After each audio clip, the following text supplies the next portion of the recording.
बिस्मिल्लाहिर्रहमानिर्रहीम। अस्सलाम वालेकुम माय केमिस्ट फैमिली। ये है आपका favourite channel your free academia. उन बच्चों का चैनल जो केमिस्ट्री समझ कर पढ़ना चाहते हैं। रट्टे वालों के लिए है कोई और चैनल। सब बोलें 10 time my passion my chemistry.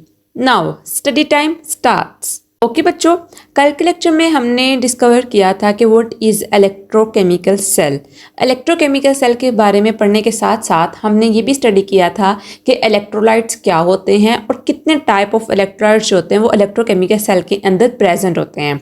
आज का जो टॉपिक है हमारा वो एक टाइप के ऊपर है जो कि इलेक्ट्रोकेमिकल सेल की कल हमने पढ़ी थी और उसका नाम है इलेक्ट्रोलिटिक सेल। लेक्चर स्टार्ट करने से पहले मैं आप सबसे रिक्वेस्ट करती हूँ कि वीडियो को लाइक करें, एक अच्छा सा कमेंट करें, चैनल को लाजमी सब्सक्राइब करें और बेल आइकन को भी प्रेस करें ताकि नई आने वाली वीडियो आप तक फ़ौरन पहुँच जाए। ओके बच्चों, कल हमने इलेक्ट्रोकेमिकल सेल की दो टाइप्स पढ़ी थी। एक का नाम था गैल्वेनिक सेल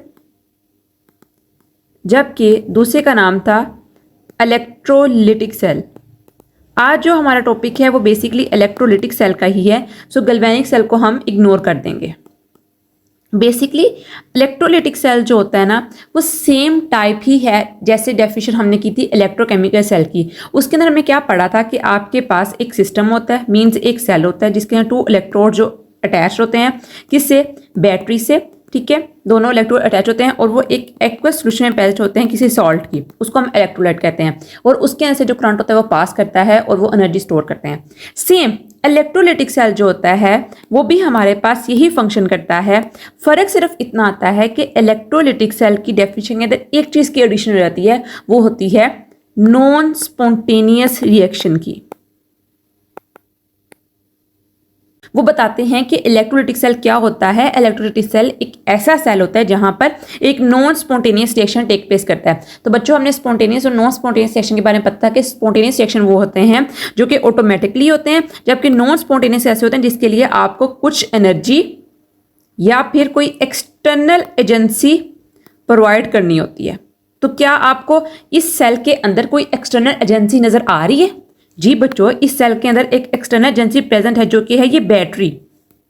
ये बैटरी एक्ट करती है as an non spontaneous source, means कि ये प्रोवाइड करती है इलेक्ट्रिक करंट। तो क्या करती है कि केमिकल रिएक्शन अकर होते हैं। केमिकल रिएक्शन जब अकर होते हैं तो टोटल प्रोसेस जो होता है इलेक्ट्रोकेमिकल सेल का टेक प्लेस करता है।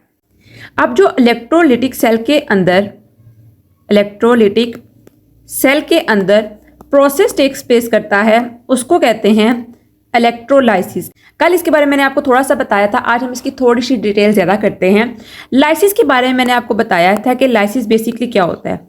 लाइसिस का वर्ड जहां भी कहीं आएगा तो आपको ऑटोमेटिकली जहन में आना चाहिए कि इसका मतलब होता है ब्रेक डाउन। तो इलेक्ट्रो का मतलब क्या हुआ?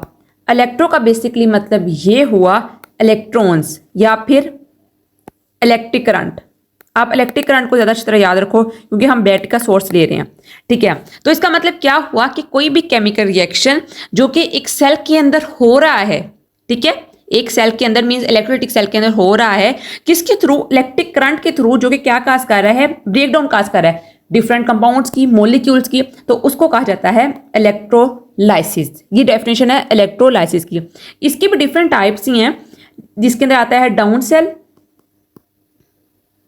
डाउन सेल और नेल्सन सेल। ये याद रखना है कि दोनों टाइप्स किसकी हैं? ये दोनों टाइप हैं इलेक्ट्रोलिटिक सेल की। इसे कंफ्यूज नहीं होना, ये आगे गैल्वेनिक सेल की भी टाइप्स आएंगी कुछ, ठीक है, बीच में मिक्सअप नहीं करना।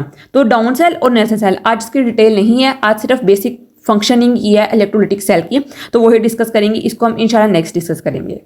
अगर हम अपरेटस देखें इलेक्ट्रोलिटिक सेल का तो बेसिकली ये हमारे पास एक बीकर है। ठीक है, बीकर के अंदर सोल्यूशन है किस चीज का? Aqua solution. रिमेंबर, किसी सॉल्ट का। सपोज हम ले रहे हैं NaCl प्लस वाटर का सोल्यूशन। ठीक है, 2 इलेक्ट्रोड्स जो हैं वो अटैच हैं एक बैटरी के साथ। अब यहां पर जो पॉइंट समझने का है ना, ये हमारे पास बैटरी है। बैटरी का बच्चों एक एंड पॉजिटिव होता है, उसको हम थोड़ा सा बड़ा बनाते हैं, और एक एंड जो होता है वो नेगेटिव होता है, उसको हम थोड़ा छोटा बनाते हैं। ये डिस्टिंग्विश करने के लिए कि एनर्जी डिफरेंस क्या है दोनों के अंदर, पोटेंशियल डिफरेंस क्या है। ठीक है, अब जो पॉजिटिव एंड है बैटरी का वो क्या है? वो कनेक्टेड है एक इलेक्ट्रोड के साथ। तो इसका मतलब है जब पॉजिटिव इलेक्ट्रोड एक एंड के साथ कनेक्टेड है तो इसके ऊपर चार्ज भी पॉजिटिव का होगा, इट इज ऑब्वियस। और जो दूसरा एंड है इलेक्ट्रोड का वो नेगेटिवली चार्ज है और नेगेटिवली चार्ज इलेक्ट्रोड को सप्लाई करेगा एनर्जी। अब जो पॉजिटिवली चार्ज इलेक्ट्रोड है, ठीक है, उसको हम कहेंगे एनोड। मैं बताऊंगी इसको क्यों एनोड कहेंगे। और जो नेगेटिवली चार्ज है उसको हम कहेंगे कैथोड। ये हमारे पास एक जनरल इलेक्ट्रोलाइटिक सेल प्रेजेंट है। डिटेल हम इसकी थोड़ी सी आगे पढ़ेंगे, इसके अंदर क्या क्या चीजें हमने ऐड की हैं वो अलग से पढ़ेंगे। अब क्या हुआ, दो इलेक्ट्रोड हो गए हमारे पास, एक के पास पॉजिटिवली चार्ज हो गया वो बन गया एनोड, और एक के ऊपर नेगेटिवली चार्ज हो गया तो वो हमारे पास क्या बन गया, कैथोड। ये एक हमारे पास जनरल जो है वो इलेक्ट्रोलाइटिक सेल की एग्जाम्पल या उसका एक फिगर हो गया। अब अगर हम इसकी वर्किंग देखें ना, तो वर्किंग के अंदर बच्चों मैं इसका जरा नीट सा स्ट्रक्चर बनाऊंगी ताकि हमें समझ भी आए कि हम बना क्या रहे हैं, और थोड़ा सा इसका फॉन्ट भी कम कर दूंगी ताकि रश ना हो जाए स्क्रीन के ऊपर। तो देखो बच्चों, ये हमारे पास एक बीकर है, ठीक है, इसके अंदर सोल्यूशन प्रेजेंट है। आपने खुद ब खुद ऑटोमेटिकली समझना है किसका है, NaCl का। मैं साइड में दूर से मेंशन कर देती हूँ, NaCl का सोल्यूशन है, ठीक है। दो इसके अंदर इलेक्ट्रोड प्रेजेंट है, ये इलेक्ट्रोड है, ठीक है, और ये दोनों इलेक्ट्रोड जो हैं वो अटैच हैं बैटरी के साथ।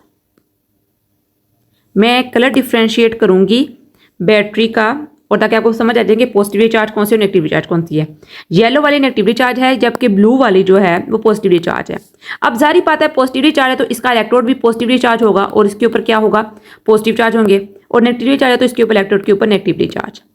तो पॉजिटिवली चार्ज होगा तो एनोड होगा, और नेगेटिवली चार्ज होगा तो कैथोड होगा। अब जब बैटरी जो है, ये आपके पास क्या है, बैटरी। अब बैटरी के अंदर बच्चों आपको पता है कि जो चार्ज होता है वो स्टोर होता है, मींस कि इसके अंदर चार्ज स्टोर हो जाता है। बैटरी आपने देखी, लाइट बैटरी देखी, तो उसके अंदर आपको पता है एक दफा चार्ज करते हो तो बाद में उसके बाद आप लाइट अप कर सकते हो क्योंकि उसके अंदर चार्ज स्टोर हो चुका है। अब बच्चों, जब आपने NaCl को क्या किया है, वाटर के अंदर मिक्स किया है, वाटर के अंदर मिक्स किया तो ऑटोमेटिकली क्या हुआ है कि आयनाइजेशन हो गया है, सोडियम अलग हो गया और क्लोराइड अलग हो गया, ठीक है। देख लेते हैं, क्लोराइड अलग हो गया है और जो सोडियम है वो अलग हो चुका है, दोनों अलग हो गए हैं, और इसके अंदर काफी ज्यादा मतलब कि क्वांटिटी के अंदर हुए हैं कि मैं सिर्फ एक दो आपको समझाने के लिए बता रही हूँ। अब जैसे ही आपने इलेक्ट्रिक करंट बच्चों ऑन करना है ना, मींस बैटरी आपने ऑन करनी है तो क्या होना है, इलेक्ट्रिक करंट फ्लो करना है। जब इलेक्ट्रिक करंट बैटरी से होता हुआ आएगा, पॉजिटिव टर्मिनल की तरफ जाएगा, नेगेटिव टर्मिनल की तरफ भी जाएगा, तो क्या होगा, जब ये सोल्यूशन तक पहुंचेगा ना तो जो सोडियम पॉजिटिवली चार्ज है ना वो अट्रैक्ट हो जाएगा नेगेटिवली चार्ज के कैथोड की तरफ खुद ब खुद, और जो नेगेटिवली चार्ज क्लोराइड है वो अट्रैक्ट हो जाएगा खुद ब खुद किसकी तरफ, एनोड की तरफ, क्योंकि ऑपोजिटली चार्ज है। अब आपने जब बैटरी से प्रोवाइड किया है इलेक्ट्रिक करंट तो ये फीचर तो हो गया। अब जब क्लोराइड जो होगा वो जाएगा पॉजिटिव एनोड की तरफ। आपने ये प्रिंसिपल याद रखना है, ये मोस्ट इंपॉर्टेंट प्रिंसिपल है कि जो करंट होता है ना वो हमेशा फ्लो करता है from positive to negative terminal. Current की ये डायरेक्शन है, करंट ने हमेशा पॉजिटिव से नेगेटिव टर्मिनल की तरफ ही मूव करना होता है। अब पॉजिटिव चार्ज जो थे वो आगे एनोड, सॉरी नेगेटिवली चार्ज जो थे वो आगे एनोड की तरफ, और जो पॉजिटिव चार्ज थे वो चले गए कैथोड की तरफ। अब यहाँ पर जो मेन गेम है ना वो बच्चों स्टार्ट हो रही है। देखो, जैसे ही आपने बैटरी से करंट प्रोवाइड किया, ये तो हो गया एक फीचर। अब मैंने आपको एक और इंपॉर्टेंट बात बता दी कि पॉजिटिव से नेगेटिव तक चार्ज फ्लो होता है। अब क्या होगा, जब सोल्यूशन के अंदर ये चीजें हो जाएंगी तो जो नेगेटिव पॉजिटिवली चार्ज एनोड होगा उसके ऊपर नेगेटिवली चार्ज क्लोराइड अटैच है, ये एज ए एक्ट करेंगे इलेक्ट्रॉन्स, क्योंकि नेगेटिव चार्ज इलेक्ट्रॉन्स होते हैं वो नेगेटिव चार्ज होते हैं। यहां से क्लोरीन के इलेक्ट्रॉन जो होंगे वो उठेंगे और वो मूव करेंगे किसकी तरफ, कैथोड की तरफ। अब यहां पर जो गेम है वो ये है कि जब क्लोरीन के ऊपर से इलेक्ट्रॉन निकल रहे हैं, एनोड के ऊपर से इलेक्ट्रॉन प्रेजेंट थे ना इसके साथ अटैच थे, यहां से इलेक्ट्रॉन निकल रहे हैं बाय, तो बच्चों ऑक्सीडेशन की डेफिनेशन क्या है, ऑक्सीडेशन की डेफिनेशन ही है लॉस ऑफ इलेक्ट्रॉन्स। यहां पर क्या हो रहे हैं, लॉस ऑफ इलेक्ट्रॉन्स हो रहे हैं, इलेक्ट्रॉन्स नहीं कर रहे हैं। क्लोरीन नेगेटिव जो है वो क्या है, एक negatively charge, electrons negatively charge ही होते हैं ना, तो यहां पर हम क्लोरीन नेगेटिव को यही समझ रहे हैं कि वो एक नेगेटिवली चार्ज एक इलेक्ट्रॉन है, ठीक है। यहां से निकल गए तो यहां पर बच्चों क्या होगा, फिर यहां पर जाहिर बात है एनोड के ऊपर ऑक्सीडेशन हुई है। क्यों हुई है, क्योंकि यहां से इलेक्ट्रॉन निकल गए। अब जाहिर बात है उन्होंने पॉजिटिव से नेगेटिव तक ही मूव करना है ना, जब पॉजिटिव से नेगेटिव तक वो मूव कर रहे हैं तो क्या हुआ है, यहां पर आके वो इसके साथ अटैच हो गए हैं। मीन्स कि यहां पर कैथोड ने क्या किया है, उसको एक्सेप्ट किया है। एक्सेप्ट कैसे किया है? क्योंकि यहां पर ऑलरेडी सोडियम प्रेजेंट है, ठीक है, सोडियम इसके साथ प्रेजेंट है, जारी बात है यहां पर इसने एक्सेप्ट कर लिया। फिर पॉजिटिव से नेगेटिव टर्मिनल तक बैटरी ने मूव करना डायरेक्शन, करंट की डेफिनेशन यही है, ठीक है। यहां पर सोडियम ऑलरेडी प्रेजेंट है तो वो ऑटोमेटिकली इसकी तरफ अट्रैक्टेड हो गए हैं, और ये सारा जो फ्लो ऑफ इलेक्ट्रॉन है ये इलेक्ट्रोलाइटिक सेल के अंदर होता है। अब कैथोड ने जब इलेक्ट्रॉन एक्सेप्ट कर लिया तो यहां पर क्या हुई है, रिडक्शन। ये पूरी मैकेनिज्म है इलेक्ट्रोलाइटिक सेल के अंदर। यही प्रोसेस डॉन सेल्स में होता है और यही प्रोसेस नेल्सन सेल के अंदर होता है। अब बिट माइनर डिफरेंस होता है, वो जारी बात है हर टाइप के अंदर क्रिएट होता है, तभी तो उसको डिफरेंट टाइप्स का देता है, वरना उनको एक ही कैटेगरी में रखा जाए। लेकिन ये बेसिक प्रिंसिपल है किस चीज का, एक इलेक्ट्रोलाइटिक सेल की फंक्शनिंग का। अगर आपको समझ नहीं आई है तो आप मुझे कमेंट सेक्शन में बता दो, या फिर आप इस वीडियो को दोबारा रिप्ले करके देख लो। The type of electrochemical cell in which a non-spontaneous chemical reaction takes place with the electric current is passed through the solution is called electrolytic cell. जैसे रेफिशन हमने कवर कर लिया।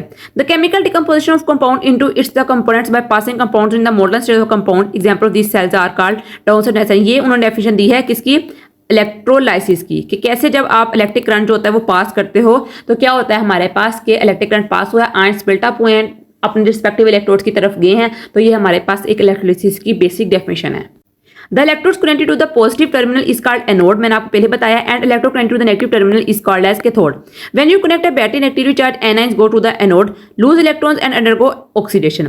Positively charged cations move towards the cathode and gain electron and experience reaction. ये मैंने आपको basic principle बता दी है। अब हम देखेंगे मोस्ट इंपॉर्टेंट एग्जाम्पल जो कि आपको यहाँ पर बुक में गिवन है NaCl की, कि कैसे NaCl जो होता है जब उसको वाटर में आप सोल्यूबल करते हो तो सोल्यूबल हो जाता है, और जब आप उसको बैटरी के साथ कनेक्टेड करते हो तो कैसे इलेक्ट्रॉन का वहां पे फ्लो होता है। तो देखो बच्चों, NaCl को जब आप वाटर के अंदर मिक्स करते हो तो ये स्प्लिट अप हो जाता है सोडियम के अंदर और क्लोरीन के अंदर। क्लोरीन क्लोराइड आप इसको कह सकते हो, क्योंकि ये एनाइन है तो आप इसको क्लोराइड कहोगे। अब यहाँ पर उन्होंने H2O का रिएक्शन नहीं लिखा हुआ, तो आप समझ लो कि यहाँ पर ऑटोमेटिकली प्रेजेंट है वाटर। NaCl स्प्लिट अप हो गया सोडियम के अंदर क्लोराइड नेगेटिव के अंदर, ठीक है। अब क्या हुआ, जो सोडियम है वो भागता भागता किसकी तरफ जाएगा, वो भागता भागता जाएगा किसकी तरफ, कैथोड की तरफ, क्योंकि वो ऑलरेडी नेगेटिवली चार्ज है, कनेक्टेड है नेगेटिव टर्मिनल ऑफ बैटरी के साथ। और जो क्लोरीन होगा वो भागता भागता किस तरफ जाएगा, एनोड की तरफ। तो बच्चों वहां पर क्या हुई है, ऑक्सीडेशन, क्योंकि इलेक्ट्रॉन्स का जो वहां पर हो गया है लॉस हो गया। तो जब देखो आपको यहाँ पे साफ नजर आ रहा होगा, यहाँ पे पहले उसकी +1 ऑक्सीजन स्टेट थी, बाद में इसकी ऑक्सीजन स्टेट के अंदर इंक्रीजमेंट हुई, 0 होगी। -1 बढ़ा कि 0 बढ़ा है, ऑब्वियसली 0 बढ़ा है तो ऑक्सीजन स्टेट इंक्रीज हुई है, तो इसका मतलब वहां पर ऑक्सीडेशन हुई है। सेम रिडक्शन हुई है कैथोड के ऊपर, कैसे हुआ है, सोडियम ने एक्सेप्ट कर लिए हैं 2 इलेक्ट्रॉन्स, तो यहाँ पर हमारे पास एक सोडियम जो होता है वो एक एटम हमारे पास बन गया है। पहले ये क्या था, कैटाइन था, इसने 2 इलेक्ट्रॉन्स एक्सेप्ट किए, डेफिशिएंसी की कमी पूरी हो चुकी है, तो ये सोडियम एटम बन गया। ओवरऑल रिएक्शन के अंदर ना आपने ये पॉइंट रखना होता है कि जो आपका ऑक्सीडेशन का रिएक्शन हुआ है और जो रिडक्शन का रिएक्शन हुआ है उसको आपने दोनों को कंपेयर करना होता है। अब देखो यहाँ पर 2 नेगेटिव जो इलेक्ट्रॉन है वो ऊपर भी है और 2 नेगेटिव इलेक्ट्रॉन नीचे भी है, आपने इन दोनों को कट कर देना है, जितने नंबर ऑफ इलेक्ट्रॉन्स ऊपर है नीचे हैं। नो डाउट कि ये हमारे पास किसके अंदर, प्रोडक्ट के अंदर है, और ये हमारे पास रिएक्टेंट के अंदर है, मींस की कॉम्बिनेशन कर रहे हैं, ये दोनों कट हो गए। अब हमारे पास यहाँ पर क्या रह गया, सोडियम और क्लोराइड। आपने पहले जो जनरल प्रिंसिपल है, आपने पहले सोडियम ही लिखना है, क्योंकि पहले आप कैटाइन लिखते हो फिर उसके बाद एनाइन लिखते हो, ये बेसिक प्रिंसिपल है केमिस्ट्री का। तो आपने पहले सोडियम लिखना है, उसके बाद आपने क्लोरीन लिखना है। ये साथ साथ जो लिक्विड और सॉल्ट लिखा है ये लिखने की कोई जरूरत नहीं, क्योंकि आपको इतनी इस उम्र के अंदर बिल्कुल भी याद नहीं हो, तो आप रहने दो। अब उसके बाद आपने प्रोडक्ट लिख देना है कि हमारे पास 2Na प्रोडक्ट बना है और Cl2 हमारे पास प्रोडक्ट बना है। ये आपका एक जनरल रिएक्शन कंप्लीट हो चुका है कि ऐसे आप इलेक्ट्रिसिटी कर सकते हो। अब यहाँ पर एक सबसे इंपॉर्टेंट बात जो मैंने आपको बतानी है, ट्रिक बताना है, वो ये है कि आपने याद रखना है कि कैसे कि एनोड के ऊपर ऑक्सीडेशन हो रही है और कैथोड के ऊपर रिडक्शन हो रही है, किसके अंदर, इलेक्ट्रोलाइटिक सेल के अंदर। बार बार बता रही हूं, इलेक्ट्रोलाइटिक सेल के अंदर कैसे ऑक्सीडेशन रिडक्शन हो रही है। आपने याद रखना है एन ऑक्स और cat red for electrolytic cell. An से मुराद क्या है, एनोड, और OX से मुराद क्या है, ऑक्सीडेशन। कैट से मुराद क्या है, कैथोड, और रेड से मुराद क्या है, रिडक्शन। ये बेसिक पॉइंट है किस चीज का, इलेक्ट्रोलाइटिक सेल का, याद करने के लिए कि कैसे यहाँ पर ऑक्सीडेशन हो रही है और कैसे यहाँ पर रिडक्शन हो रही है। तो बच्चों आज के लिए इतना ही। आई होप सो कि आपको आज लेक्चर की अच्छी तरह समझ आई होगी। मैंने अपनी तरफ से पूरी कोशिश की है कि मैं आपको सिंपलेस्ट और ईजीएस्ट वे में बताऊं, ताकि आपको कोई भी कन्फ्यूजन और कोई भी डाउट्स ना रहे। लेकिन इसके बाद भी आपको कोई कन्फ्यूजन है, कोई डाउट है, तो आप लोग मुझे लाजमी कमेंट सेक्शन में बताओ, ताकि मैं अपनी क्यूरी को रिजॉल्व कर सकूँ। तो बच्चों कल मिलते हैं एक नई वीडियो के साथ, तब तक के लिए फी अमानिल्लाह।